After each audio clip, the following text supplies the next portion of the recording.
On this episode, Andy is joined by editor, commentator, videographer, all around, Swiss Army knife of pro wrestling, Jeremy. Welcome to the Road Home from Wrestling interview. Here in my car, I feel safest of all. I can lock all my doors, and it's the only way I live in cars. All right, folks, well, we're back on the Road Home interview. My name's Andy. I'm coming to you live to tape from the Road Home from Wrestling World Headquarters of the world. And today I'm joined by Jeremy from Wrestling. Is that right? Yeah, it's great to be in your car, Andy. Not in the car. That's the mobile world headquarters. This is the world headquarters. But Jeremy, you are also known as Prophet of Ash, the man who wears all the hats. Tell the folks, who the hell are you?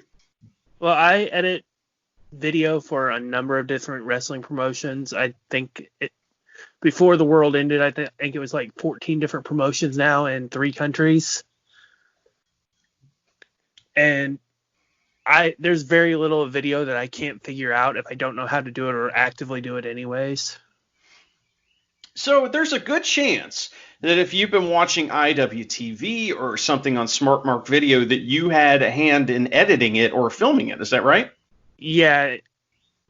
Fight or Die, Bizarro Lucha, IWA Mid-South, IWA East Coast, Unsanctioned Pro, Ohio Wrestling Alliance, my promotion, the Guanatos Hardcore Crew, have dabbled with interspecies wrestling. I'm probably missing a dozen or so more. Now, how do you pronounce the something hardcore crew? I've never known how to pronounce it. How do you pronounce it? That's the Guanatos Hardcore Crew. Guanatos. Tell me a little bit about that. This is a Mexican promotion, right? Yeah, we run shows in Guadalajara primarily, and our home arena, despite my best wishes now, is the Roberto Paz Arena in Guadalajara. It's kind of a rundown, just dumpy-looking building, but it's just a wrestling building. That's the only thing that happens there is pro wrestling, and it runs wrestling shows like 4 days a week. How do you have a promotion in Mexico, but I've only seen you in America? I've got a business partner in Mexico that I've been friends with for several years. He's got the gear down there. He's got cameras identical to the ones that I have, not the nice 4K cameras, but the regular Sony cameras. And he films the shows, sends them to me by Dropbox. I get them to Chad French from Midwest Territory for commentary. Ooh. Get all the editing done and get it off to SmartMark. And the relationships that I've got with SmartMark and IWTV allow for the shows from Mexico that otherwise people wouldn't even know exist to be distributed worldwide. That's pretty cool. Now, you mentioned Chad French. I mean, how come he gets to do all the commentary? How come no one's ever asking me to do commentary? You hear these dulcet tones. You hear the voice and the words that are coming out of my mouth. I mean, this is some gold right here, and no one's tapping it. What's going on? Chad has a microphone. Well, I'm speaking to you into a microphone as we speak right now.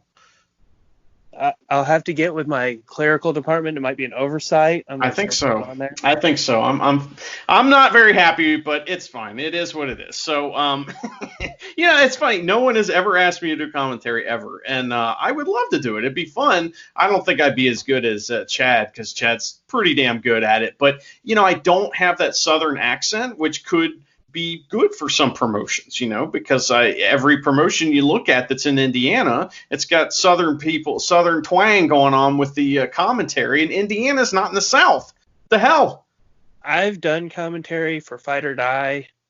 Any show that I'm not actually running a camera, I'm probably doing commentary on, and I've done it a couple of times at IWA Mid-South. I'm a terrible commentator. I am the worst commentator. I'm sure it's way harder than everyone thinks it is. So that's my absolute favorite thing to do at commentary is to tag out of commentary and just find somebody else to plug into my space. Well, if we ever have wrestling again, you can always tag me if I'm sitting in the crowd or something like that. Now, I met you years and years ago at IWA Mid-South, but we may have met before that. I'm not really sure. Do you remember the first time that we met? Because I remember it being like at TPI, I think, in 2018. But when do you remember us meeting for the first time? It was probably TPI 2018. If you weren't at any of the IWA shows in Plainfield, Indiana, in like 06 or 07. No, I was not. It wasn't. What? Go ahead. Back in the day at IPW in like 01, 02, 03. Now, IPW, that was the place that was in Indianapolis where wrestlers like, I think maybe the Chris brothers wrestled there and Aaron Williams and guys like that. Is that right? Drake Younger, Scotty Vortex, Moxley broke in there. That place was a big deal. That was like kind of one of the places you could go in the tri-state area, right, or the kind of Midwest area at the time. Were there any other bigger promotions back then that have kind of gone the way of the dodo? Honestly, not really. Indianapolis has been barren for years prior to like Fight or Die popping up, Bizarro Lucha popping up. There hasn't been a whole lot going on. I mean, WCWO runs every Friday night at the illustrious 1151 Arena and has for years, but that's not really super indie. It's more of like a training school that runs in the training school. Yeah, I gotcha. Well, okay. Well, I mean, this is a generic ass question, but it's a good one for somebody like you. You have filmed and edited everything from your super indie shows to your straight up wrestling to your, death matches and all that stuff. What type of like wrestling is your favorite to record and do camera on and stuff like that? I mean, doing the King of the Death matches and that entire weekend was something I will never forget, mostly because I have scars on my arm thanks to Amazing Maria from that weekend that I keep hoping will go away, but haven't gone away yet. Well, how did that happen? Tell us how that happened. The opening match of the tournament, and you can watch it in the final edit. She throws light tubes at John Wayne Murdoch's head. They bounce off of his head and just wrap around my arm on Rome Cam. So, the point I was trying to get at with some of these death matches here is that being a camera person in a death match and at a lot of wrestling shows is very dangerous. I mean, we've seen you running around, jumping over stuff. We've seen you almost get kicked in the face. We've seen you, almost run into somebody. I mean, there's a lot of kind of things to worry about. So, I mean, give us kind of a rundown of how do you negotiate all these things while you're holding an expensive piece of equipment and also trying to get the shot? Well, the night before the King of the Death matches that I filmed in 2018, Arrow Boy was already in town for the shows and he wrestled Nate Webb. It was the first time Nate Webb did the double entrance where he does the Teenage Dirtbag twice. On the second trip, Arrow Boy was done with it and just dove over and plunged at him. And I was right on top of Nate, and I almost caught Arrow Boy holding the Rome Cam. And that kind of set the precedent of what that weekend was going to be. Bizarro Lucha I've filmed there a couple of times. I've done hard cam for Swerve Video. And then not the most recent show, but the most recent regular show, I was right there on the floor holding a camera. And that is so unlike anything else because there's just not any room to move to roam with. Yeah, you kept running into me, and you tried to choke me with the mic cord at one point. You kept telling me to get out of the way, and I mean, there was no. Protect the small child while I was on. Yeah, that's right. That little kid, my goodness. Well, that was a great show, though. That was a lot of fun, man. I wish that we could go back there soon, But how are you holding up, Jeremy? Because like wrestling's your life. I know you still have plenty to do because there's tons of stuff still to edit and all that kind of stuff, but. I mean, is this the longest you haven't gone to a show in a long time? It's the longest that I haven't gone to a show since probably 2001, because I used to go to just every little rinky-dink indie that I could find around the area. My grandma used to take me to them long before I could even drive. And this is probably the longest that I've been without going to any live wrestling at all. How are you holding up, It's been a big adjustment. Like, I'm starting to lose track of what day it is just because I don't have those bookends of, oh yeah, on Saturday I'm going to Ohio.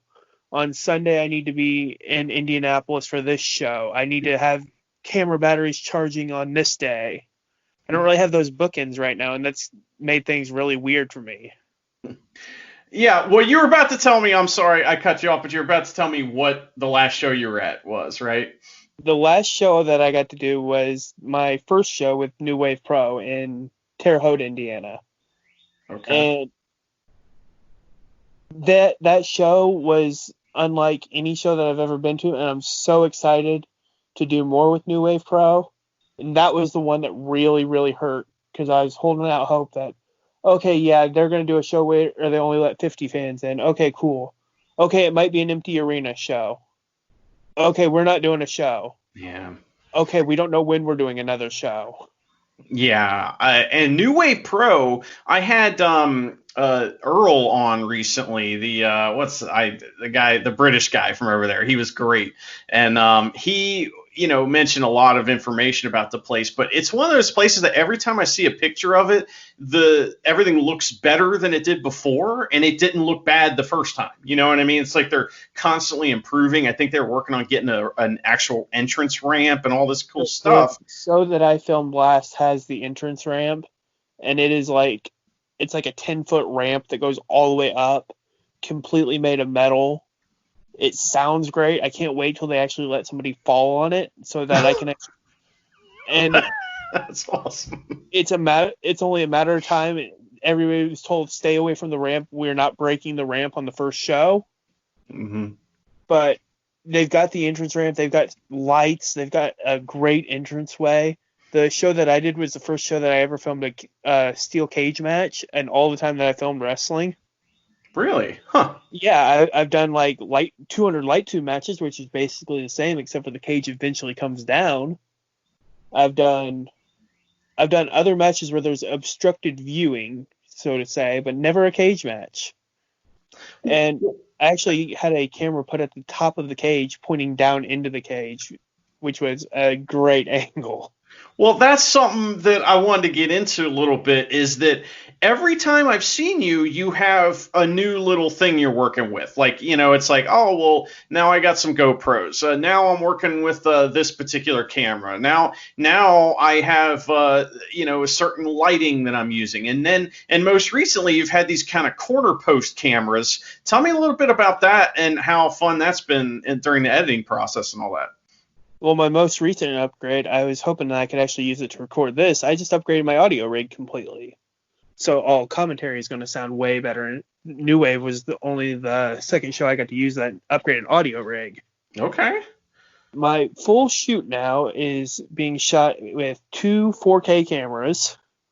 They are now completely paid off and 100% mine, which is terrifying considering they've just been sitting in a book bag for almost 2 months now. Yeah, no kidding.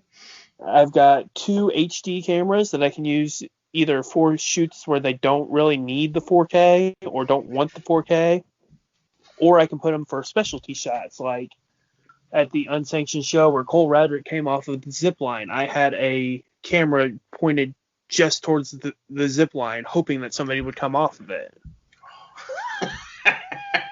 And it's a great camera shot too. I've watched that show a couple times. I was there. It was a great show. I do have 3 GoPros now that I can mount on turnbuckles. I can hang on top of things. I had one stuck in the tire at that unsanctioned show, and it was just duct taped into the tire with the idea of if the tire gets moved, it's going to have that moving shot. The problem is when it got moved, the camera came out almost immediately because it wasn't taped up enough. So there was a shot. It wasn't a usable shot. Yeah, I almost got hit with that tire. And what you're speaking of is at one of the last unsanctioned pro shows. I think it's 7. I think it's unsanctioned pro 7 was on at this like kind of indoor sports facility, and they had tires and a zip line and all kinds of shit. And so the wrestlers used a lot of that stuff. In fact, Scotty Young got loaded into that tire and then rolled into a bunch of wrestlers like he was bowling by, let's see here, the Iron Demon did that, right? Yeah, it was like pro wrestling at the Double Dare Arena, and it was awesome. There was a wall climb that somebody went up and came off of. There was the zip line. There was bananas just everywhere. The tire was in the way. It was pro wrestling at the Double Dare Arena. Yeah, Lord Crew was the one that jumped off the wall, and he also got waterboarded with beer later by Casanova Valentine, who had a giant dildo with nails through it. So yeah, that was a good time, man. I threw the pair of shoes that I was wearing away because they were so soaked in beer that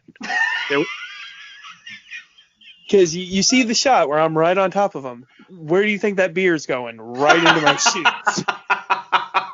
That's amazing. Yeah. Wow. I don't really drink anymore, but I used to love beer and I love the smell of it. But man, I don't like the smell of it if it's on clothes after a day. That is like the worst smell ever. So you did the right thing by throwing those shoes away.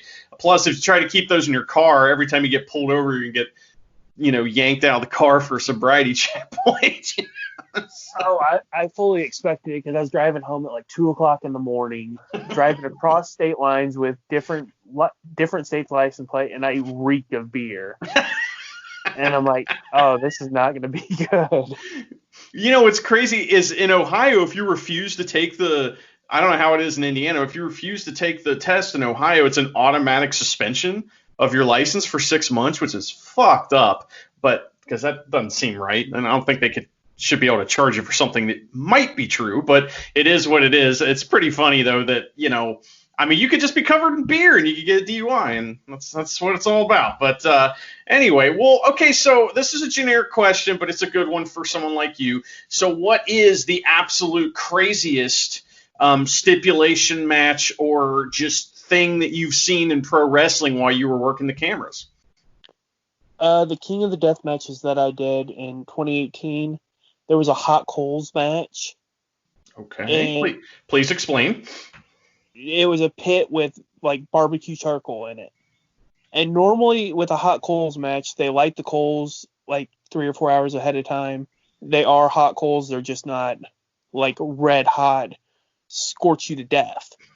Somebody forgot to light the coals until like 20 minutes before the match. Oh my God. So when the hot coals were brought in, I went over to film it and I looked down to my boot that I was wearing at the started to melt. I'm like, humans are gonna go into this?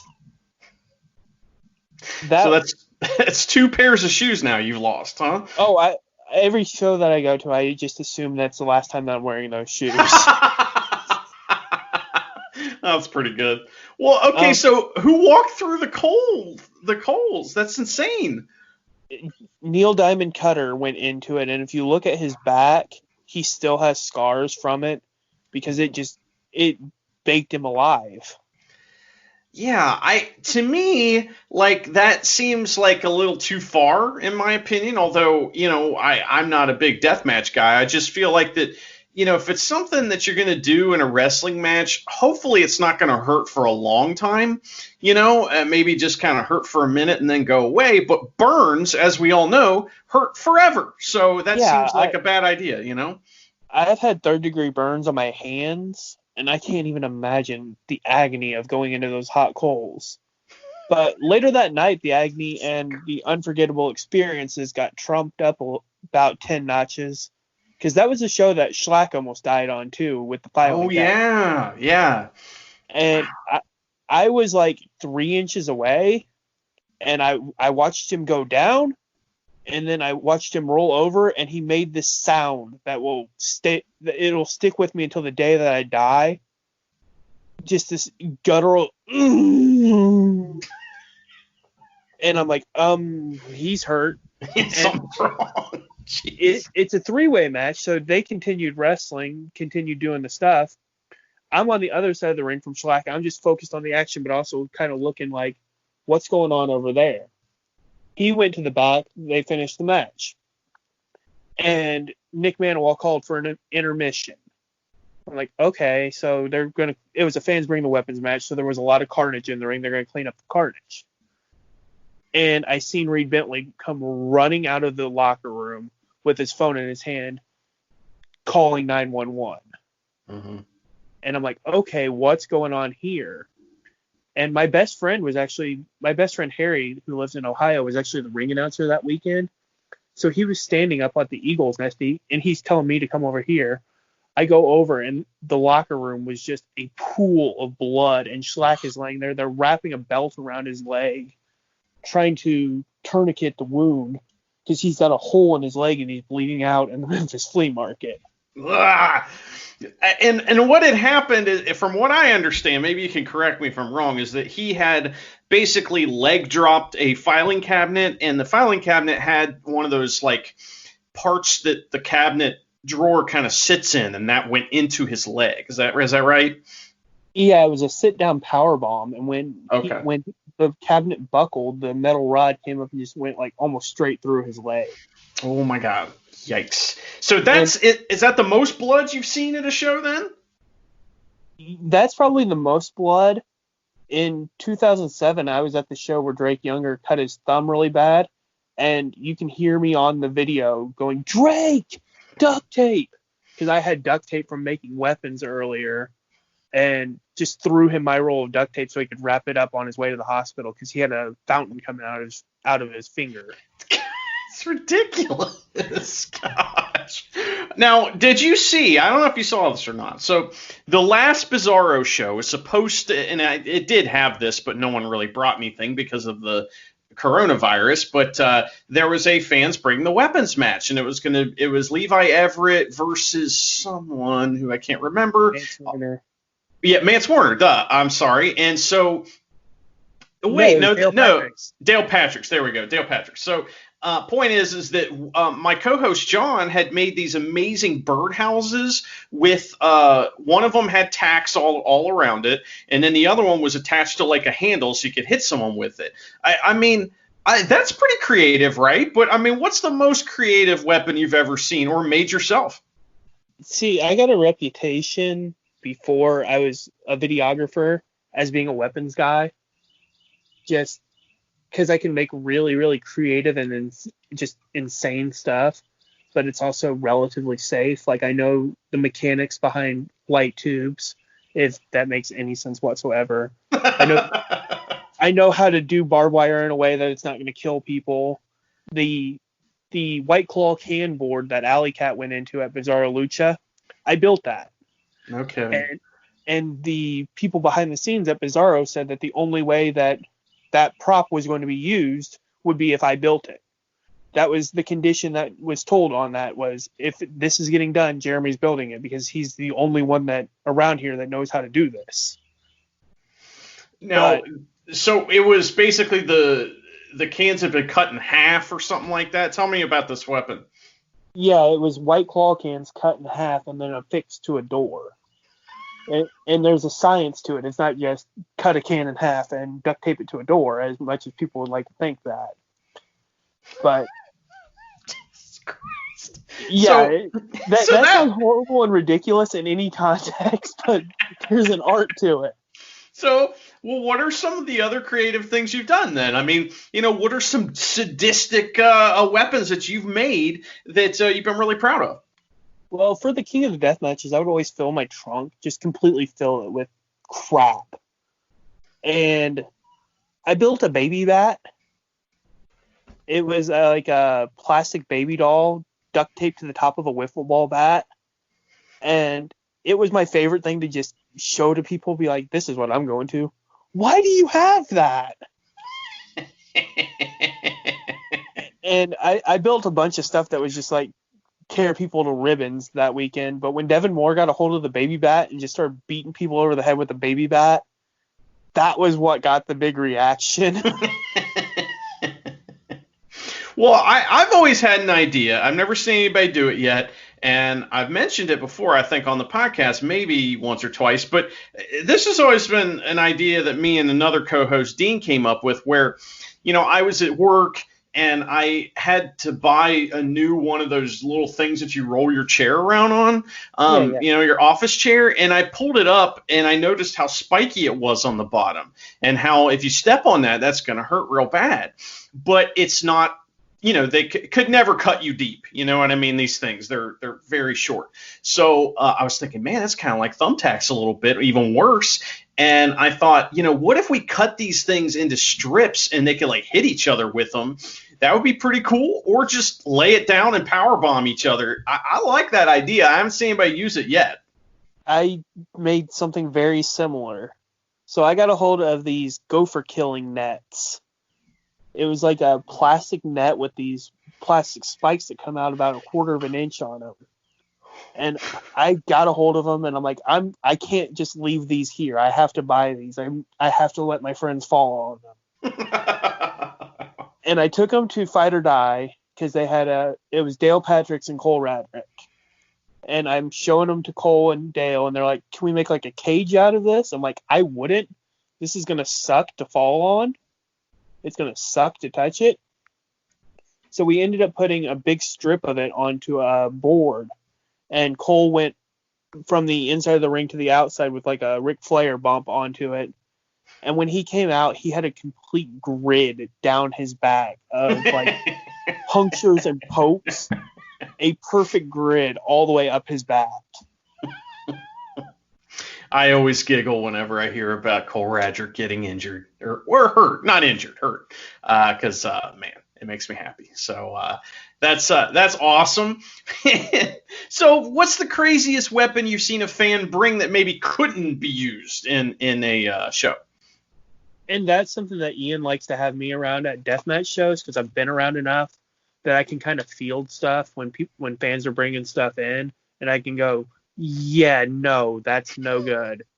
that needs this thing taken off of it. This needs, just take that out of here. No, because a lot of times the deathmatch wrestlers don't have that sort of control factor where they can say, yeah, that doesn't need to be in the match.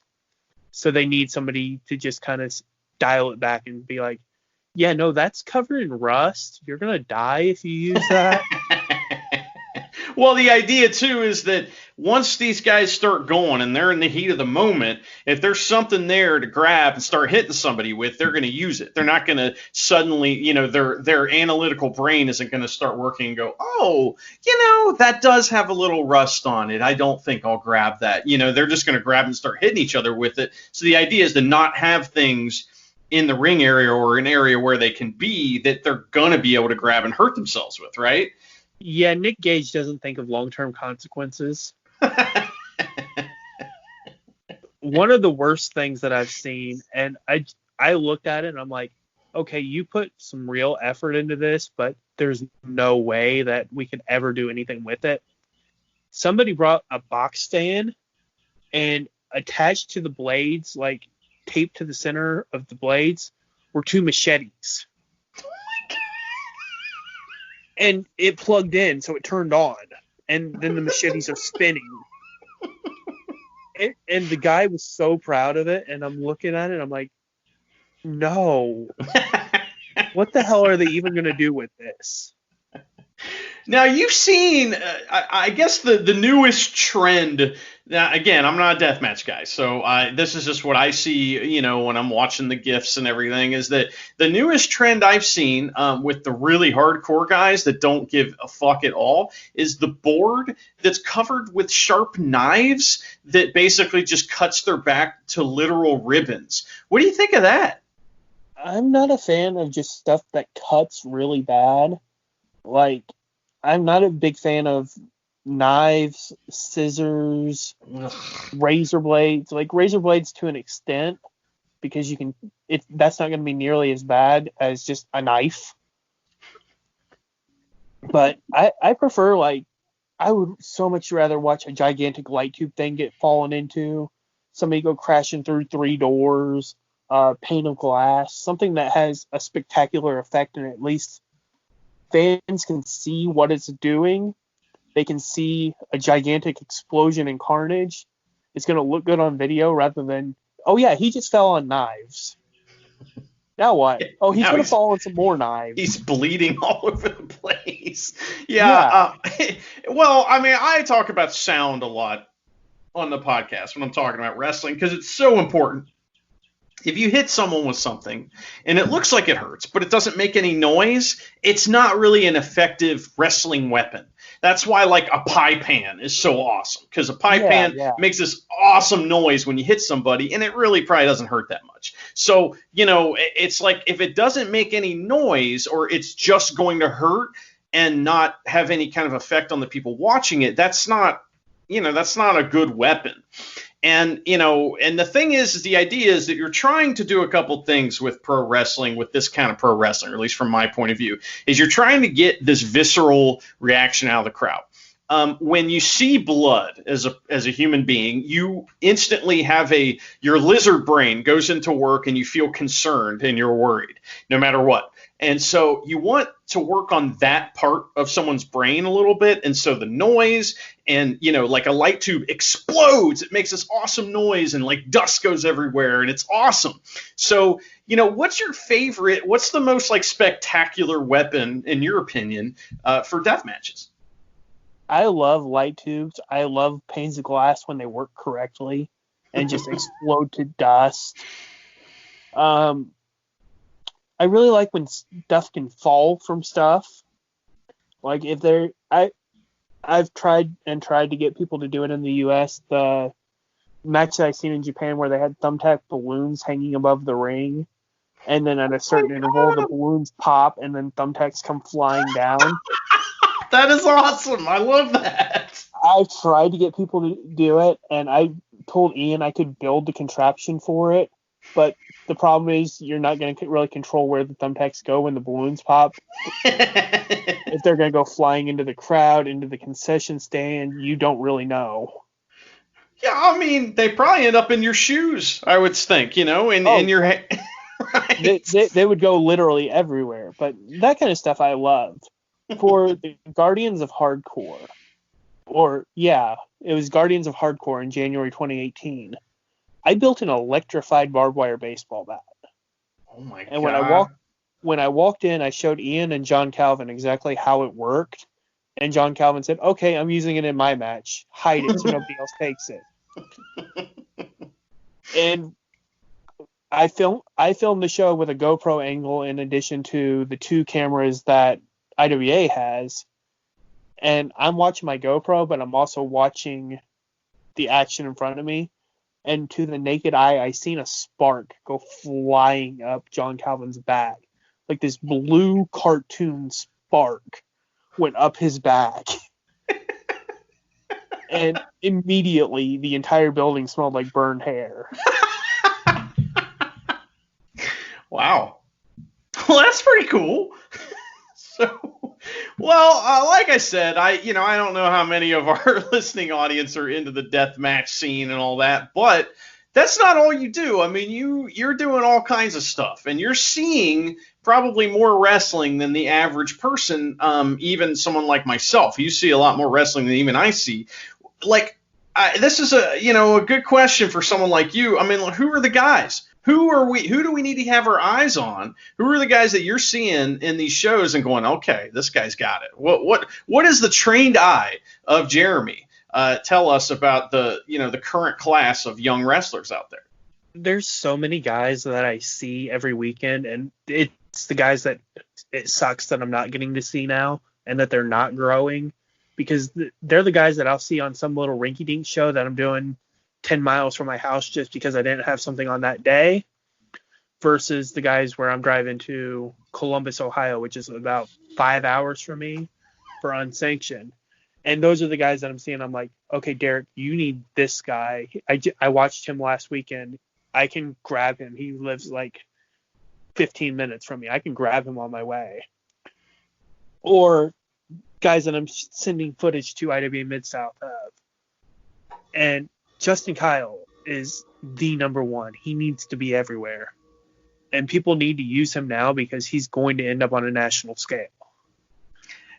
He's pretty good, man. We've seen him we saw him just a couple times this summer. We saw him there at the Fight or Die show, and then we saw him, I guess it was winter. I don't know, whenever that was, just recently. And then we saw him there at Bizarro a couple times now, and he is tremendous, man.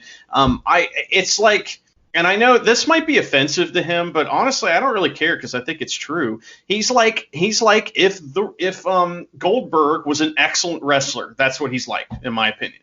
He's like if Ahmed Johnson wasn't so reckless. Yeah, exactly. Man, Ahmed Johnson. He needs more knee pads, though. If he's gonna be doing I told Ahmed Justin Johnson. Kyle he should get like knee pads and put around his thighs and just go full fledged with it. Put the little thing on his nose. Man, Ahmed Johnson. It's crazy. The one the person that I was all for, and I'm like trumpeting up everywhere. I actually got to call one of his matches as one of the first matches that I ever called, and I'm so proud of him that he's breaking out now, doing stuff with GCW, that he's traveling more, is Manders. Yeah, Steve Manders. Now, I was lucky enough to, like, one of the first places he went when he was still training and trying to, like, get around and, and get booked is at Rockstar Pro. So, like, when he was still training, we would see him at Rockstar Pro. So, I've seen him from, kind of the beginnings of his pro wrestling career. And, man, he's one of those guys that did not know who he needed to be. I mean, when he first came out, he was the football player, and then and then he was like trying to be like a Michael, what's the guy's Big Mike. He like tried to be like Big Mike there for a while, and then now he's embraced this cowboy thing, and it works great, and he's super over. Why do you love Manders so much? Manders had like these big puppy paws that he had to grow into. And I told him a couple of times, like in Memphis when he was working for IWA down there all the time. I told him a couple of times, I'm like, Manders, you got to watch big man stuff. Don't be trying to do moonsaults and diving over the top rope. Yeah, you can do it. It's great, but you don't need to. You watch like your Stan Hansens, your Bruiser Brodies. Go sit next to Calvin Tankman and just take in everything he has to say. And just kind of fed him some people to talk to and some things that he did really, really well. And then some things that you don't really do that great. Probably don't do that, but do this. This is really good. And I'm so proud of Manders for where he's at now. And he's another one that I hope that I get to see him again. Like, because there's a chance that he ends up getting signed to somewhere and he just goes away. He's one of those guys that I would, very much expect to not see after, there's a couple guys that like, I was thinking 2020 would be the year that we, that they make that next step. And he's definitely one of those guys on that list. And you can tell promoters starting to really push him towards the main event in a lot of the different promotions he works in, because I think they have that same feeling too, and they want to get everything out of it as they can. What's your favorite Manders match that you've seen? He had a series of matches with Calvin Tankman that were just, it was where he really discovered that, yeah, he's a big guy and he should be doing big guy stuff. The Young Guns match he had at Young Guns tournament 2019 for Fight or Die. I stood near commentary for that match, and I had to jump in on commentary a couple of times. It was him, Justin Kyle, and Calvin Tankman, and several different times I thought that they were going to break the ring. Well, that top rope was real loose or something in that, because we were at that show, and that top rope just, I remember at one point Manders sat Tankman on the top rope in the corner, and it looked like it was just going to fall over. What was wrong? It's just because they're so big, they're destroying the thing, or was it not put up right? What happened? And it was a brand new ring. First time that Fight or Die had ever used that ring, too. Wow. So, well, it was a good match, too. That was that was the prototype for what all indie wrestling shows should be, in my opinion. Everyone went out and just went on fast forward 6 to 8 minute matches. I think there was like 12 matches on that show, and we were still out of there in 2.5 hours. Yes. Yeah, if you've listened to our review, one of the things that we were very thankful of is how Fight or Die respected our time. as consumers, and not every promoter does that. Some promoters think that, the more matches and the more time that they give you, the better of a show it is, but that's not always the case. I mean, we were halfway through that show and it felt like we just walked in. And when I left, guess what I wanted, Jeremy? I wanted more. And that's okay. That's the way it's supposed to be. It's not supposed to be you leave and go, I don't want to watch wrestling again for the next 3 weeks because I'm so tired of it, which is what a lot of places make you feel like. So that was awesome. I really enjoyed that show. I hope that all these places end up coming back. I mean, what do you think is going to happen here? I mean, what's the future of pro wrestling hold in your eyes? Man, I don't know. It's going to be hard to get crowds back just because people are going to be so paranoid about going to crowds. Are they going to have the money to spend to go watch wrestling? But besides that, everybody is getting a hard reboot right now. And you can't really continue storylines after you've been off for 2 months. You can't really be like, oh yeah, at our last show, wait, that was March. Now it's November.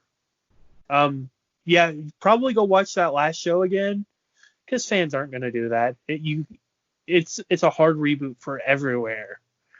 And especially on the independent level, I think a lot of people sometimes underestimate how much of a shoestring budget independent wrestling is on. And the fact that, like, one of the things that I do at my 9-to-5 job is analytics. So I look at margins a lot, and I look at the profit that's being made from those margins. And the margins on independent wrestling don't make any sense at all, how it functions as a business. Right. Like, okay, currently we're losing $300 right now. Okay, wait, no, that's actually $1,300 we're losing. But wait, there might be 100 fans here at $20 a ticket. Okay, $200. But the locker room is $400. But we can sell hot dogs. That doesn't make any sense at all. But it exists, and it continues on. It's a weird thing. It's set up, like, independent wrestling is set up for thousands of fans, not tens of fans. The way that it's kind of the way that people run it and stuff like that. So it's kind of tough because if these places were drawing 1,000 fans for every show, they'd be highly successful because that's kind of how they run it. Yeah. But it's not thousands of fans. It just can't be. And I mean, like, sitting right next to me right now, I have all my book bag of tech gear, and I personally have invested probably about $3,000 of my own money into getting all of the gear that I need to film and produce shows at a high caliber, to do stuff in 4K, to have really good audio, to be able to have extra cameras that I can put places, and all the cords and attachments and gizmos for all of that. And the only way I was hoping to pay for all of this stuff is by doing a whole bunch of shows, doing 30 shows in a month or whatever it might be. And that's how a lot of these guys are, where they might make $20 or $30, but if they make $20 or $30 3 times in a weekend, yeah, that's $90. That's about the bring home pay of a minimum wage employee, as unfortunate as that is. It is. And, then if you really want to be legit, then you would have pay taxes on stuff like that if you want to. Most people don't, I would assume. But now those same people that didn't pay taxes on it, now they can't get their, check from the government. So, it's this whole thing is a fucking mess, and I feel terrible for everybody. But let me ask you a question. I am very, very interested in. This is probably the most interesting thing to me about this whole thing and how it's going to affect wrestling. Let's say you can get fans back. Let's just we can't, it doesn't matter. Let's take the fans out of it. And let's just talk about the in-ring product. How is the in-ring going to change? To me, some of the things that guys can do with no crowd is don't stop to sell. Just don't sell as much, which is frustrating and maybe wouldn't make as good of a match with a crowd. But without a crowd, there's no time. There's no one to cover you standing there selling. There's no one to cover the empty spaces of sound. So moving faster would be another way. And then another way would be these cinematic matches. What do you think is going to be kind of the future of pro wrestling going forward if there's no crowds? well, I've said it to a couple of different people. I hope the first thing that I hope is a couple of things that should have stayed in the past are now killed dead. Like, I really hope that this is the end of people spitting on each other, the Oh yeah. fans, the mat, ringside, whatever. Just keep your spit in your own mouth. It'll probably be the end of Green Mist. I can't see people saying, yeah, you know what, blow stuff out of your mouth on me. That's great. I definitely want that. I also see it as the end of just handshakes at shows. And I know that it's a controversial take with a lot of, especially old timers that are like, that's how our business is. I have been at shows before, and especially the most recent doubleheader in Ohio where it was OWA and Unsanctioned Pro. I had a lot of stuff to set up that day. And I've got a table and I've got all my gear spread across the table. And I had somebody there helping me out with it, but we were super busy. And I was trying to white balance 2 cameras together.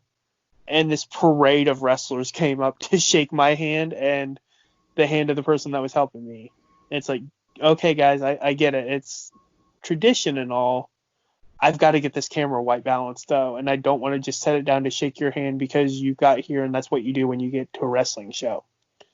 So hopefully that all comes to an end. Hopefully it's like, hey, hi, I just seen you last week. Right. How's it going?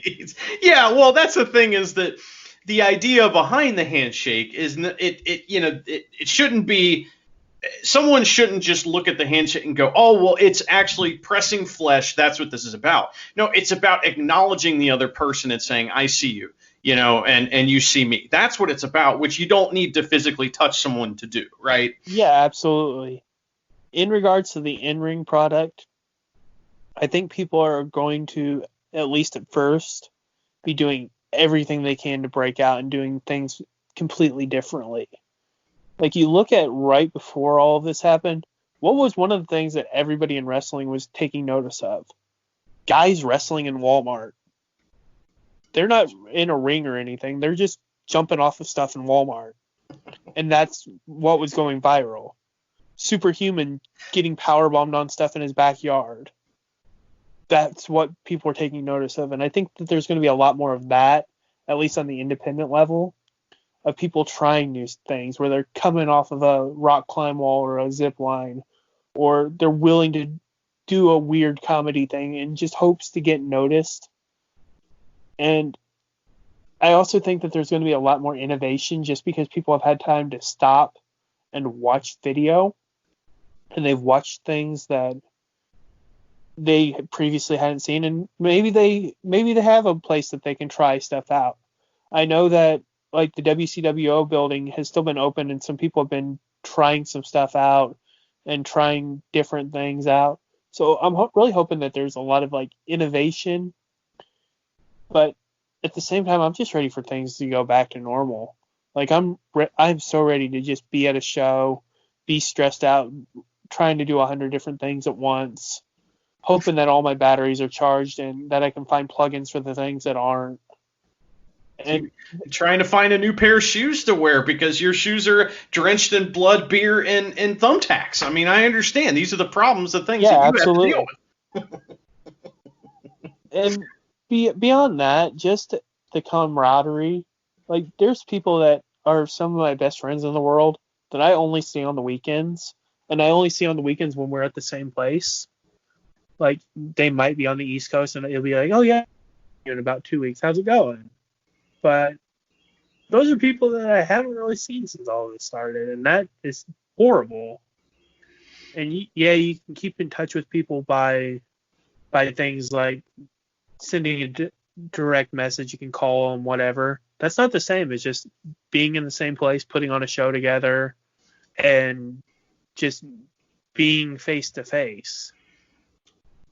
It's a big part of human interaction. It's a part that we don't even know that we miss until it's gone. And, I've always, that last Unsanctioned Pro show was the last time I saw you, I believe. And that was, I was so fucking stoned off wrestling that day. I mean, that was a tremendous show. Both shows were awesome. And that was like that was one of the best I felt in a long time, and I haven't felt that good since then. I'll tell you that much, because that's the one thing, is that no matter what you do with your life, no matter what's going on out there, there's nothing that matches live wrestling when it's done right and you're with the right people. And that's the thing that I'm missing the most out of all this. And, it's unfortunate. But it is what it is, man. There's nothing you or I can do about it except try to keep hope alive and keep pro wrestling alive and let folks know about folks like you.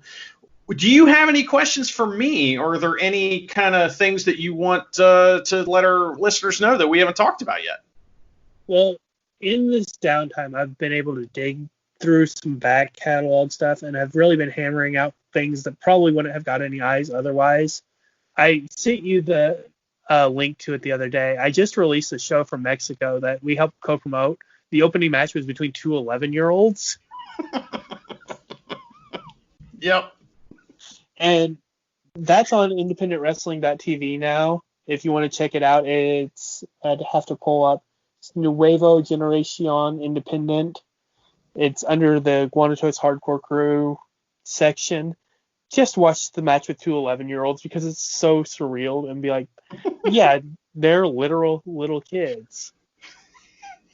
Okay.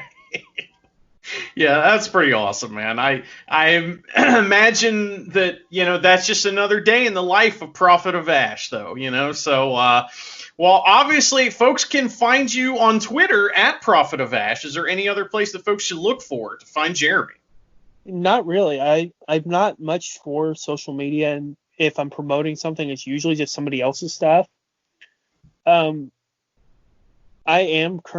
I put it out right after this came out, the Fight or Die Blood, Fire, and Barbed Wire DVD and Blu-ray.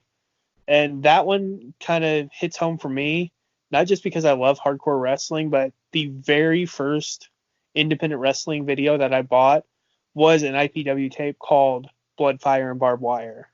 Huh. So when I was putting that one together, I told Joey Owens, I'm like, hey, I'm going to call this Blood, Fire, and Barbed Wire. He's like, that's a really cool name. I'm like, you don't remember why I'm using that name, do you? But and is that where folks should contact you? Because you also sell DVDs, right? Yeah, I've got a big box of DVDs and Blu-rays of various different things that I've edited, where I've made arrangements with people of, yeah, I'll take this to shows and just spread the word of what I've got. I've got Fight or Die, Pro Wrestling Trainwreck. I've got some interspecies wrestling. Looking down here, what else do I have? Oh, I've got my stuff, the Guanatos Hardcore Crew stuff down here. Just kind of a hodgepodge mixed match of wrestling, where if I'm going to a show, it's usually just gas money for me, so that the money that I am being paid in gas can go towards other things like oil changes. That's the one thing that is crazy to me. I haven't had to change my oil this month. Yeah, hey dude, I put some miles on my car. I put gas in my car at the end of March, and I still have half a tank. So yeah, it's crazy. I have to fill up twice a week usually and change my oil once a month. And people are like, how do you change your oil once a month? Because I'm constantly on the road, and that's something that I keep looking at the sticker, and the sticker is right of when I should be changing my oil. I'm like, that's weird. I should be going to change my oil right now. I still got 1,000 miles left on mine, and I'm like, I'm on 2,000 still, because the last couple shows that I did were all really close to home. Well, that's pretty awesome, man. Well, it's been a lot of fun having you on. If folks want to purchase some DVDs from you, they can check you out on Twitter at Prophet of Ash, and maybe you'll make them a deal or something like that. But any other comment? Go ahead. I'm sorry. Buy them from SmartMark Video. The promotions get a kickback on that whenever you buy something from SmartMark Video. That is the absolute best way to support independent wrestling right now, because and I love IWTV. They're one and the same with SmartMark. Promotions make more money when you buy a DVD. That's a point blank thing. It's quite a bit more if you're buying a DVD versus watching a show on streaming, because there's a tangible product that's going into it and then being mailed out. If you're not into DVDs or just don't want the clutter, watch shows on IWTV. Try to watch something that you haven't previously watched. Bizarro Lucha is fantastic, and I don't think enough people are watching that. Fight or Die is very different wrestling than what you're seeing from a wide scale independent level. The IWA Mid-South is going through another renaissance, and it's amazing how Ian always seems to be able to reinvent himself and keep up with the changing climate of wrestling. He's done it probably 15 times now, and I'm baffled at how he can constantly stay ahead of the curve like that. But definitely just support wrestling, even though we can't be putting on shows right now for the safety of everybody involved. Even though some states are opening up, probably wrestling isn't going to anytime soon. I watched the GCW Acid Cup on IWTV, and it was really bittersweet because I knew that was the last independent wrestling show for a little while. Yeah. Because like that empty arena idea, it is what it is, but you can't really do that safely in a world where anybody can possibly get you sick, and then you can get 10 more people sick, and you just can't do it. So hopefully we can get back to a world where guys can be dropping each other on their heads and giving each other CTE and diminishing the quality of their life the way that nature intended, you know? Right. That's pretty great. Awesome. All right, man. Well, thank you so much for joining me today. For me and my guest, Jeremy, thank you guys so much for listening.